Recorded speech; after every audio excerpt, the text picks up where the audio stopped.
Assalamualaikum warahmatullahi wabarakatuh. Di sini saya akan memperkenalkan diri lagi. Nama saya adalah Tuti Lestari dengan NIM J1B021055. Di sini saya akan menjelaskan tentang pengaruh unsur iklim terhadap tanaman. Baik, di sini saya akan menjelaskan tentang cuaca dan iklim. Yang pertama ada cuaca. Cuaca merupakan keadaan udara atau atmosfer pada suatu saat tertentu. Terjadi pada wilayah yang relatif sempit dan terjadi pada waktu yang singkat. Selanjutnya iklim. Iklim merupakan keadaan rata-rata cuaca di suatu daerah dalam jangka waktu yang lama, menetap dan dalam lingkup wilayah yang luas. Dan iklim merupakan kelanjutan dari hasil pencatatan unsur cuaca dari hari ke hari dalam waktu yang lama. Sehingga iklim merupakan rata-rata dari unsur cuaca secara umum pada suatu wilayah di permukaan bumi. Ada beberapa unsur-unsur iklim yaitu sebagai berikut. Yang pertama ada suhu, kedua kelembaban udara, ketiga curah hujan dan kebutuhan air, keempat radiasi matahari, kelima angin, keenam evaporasi, dan lain-lain. Yang pertama yaitu suhu. Di sini saya akan menjelaskan tentang apakah itu suhu. Suhu adalah derajat panas atau dinginnya suatu benda. Besarnya suhu dinyatakan dengan berbagai satuan antara lain derajat Celcius, derajat Reaumur, derajat Fahrenheit, dan derajat Kelvin. Alat yang digunakan untuk mengukur suhu adalah termometer. Pengaruh suhu terhadap tanaman ada dua, yaitu suhu minimum dan suhu optimum. Di mana suhu minimum yaitu terdapat suhu tanah yang rendah akan berpengaruh langsung terhadap populasi mikroba tanah. Dan pada umumnya respirasi menurun dengan menurunnya suhu dan menjadi cepat bila suhu naik. Pada suhu yang amat rendah respirasi terhenti dan biasanya diikuti pula terhentinya fotosintesa. Dan suhu optimum, di mana dalam selang suhu minimum ke optimum, kecepatan pertumbuhan berbeda tidak nyata kalau waktu cukup lama. Tetapi kecepatan pertumbuhan bertambah tinggi bila semakin dekat dengan suhu optimum.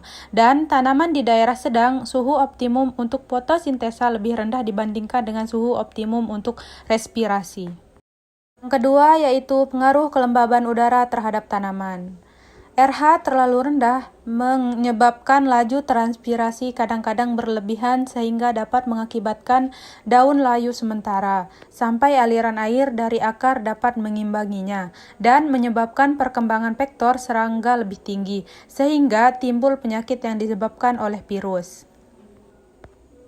Yang ketiga yaitu curah hujan dan kebutuhan air, di mana bila pengairan tersedia, maka hasil tanaman ditentukan terutama oleh suhu dan radiasi surya. Di daerah tropika suhu relatif stabil.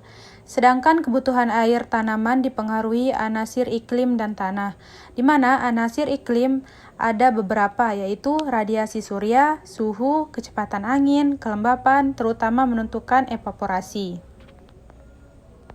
Yang keempat yaitu pengaruh radiasi terhadap pertumbuhan tanaman, di mana radiasi matahari yang ditangkap klorofil pada tanaman yang mempunyai hijau daun merupakan energi dalam proses fotosintesis.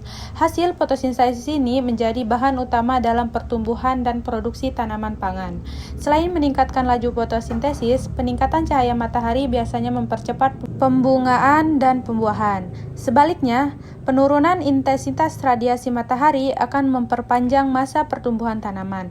Jika air cukup, maka pertumbuhan dan produksi padi hampir seluruhnya ditentukan oleh suhu dan oleh radiasi matahari. Selanjutnya, radiasi matahari merupakan faktor penting dalam metabolisme tanaman yang mempunyai hijau daun, karena dapat dikatakan bahwa produksi tanaman dipengaruhi oleh tersedianya sinar matahari.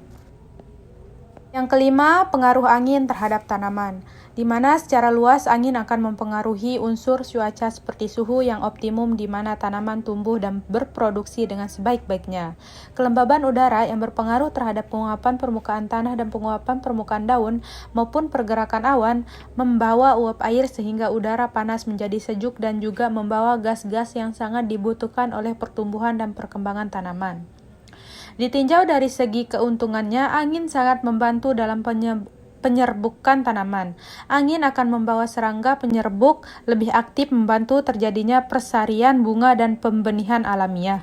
Sedangkan pada keadaan kecepatan angin kencang, kehadiran serangga penyerbuk menjadi berkurang, sehingga akan berpengaruh terhadap keberhasilan penangkaran benih dan akan menimbulkan penyerbukan silang.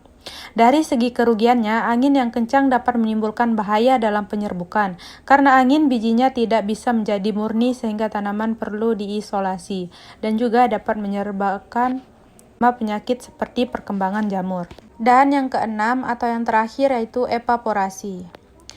Evaporasi yaitu proses fisik di mana air bertransformasi menjadi benda gas.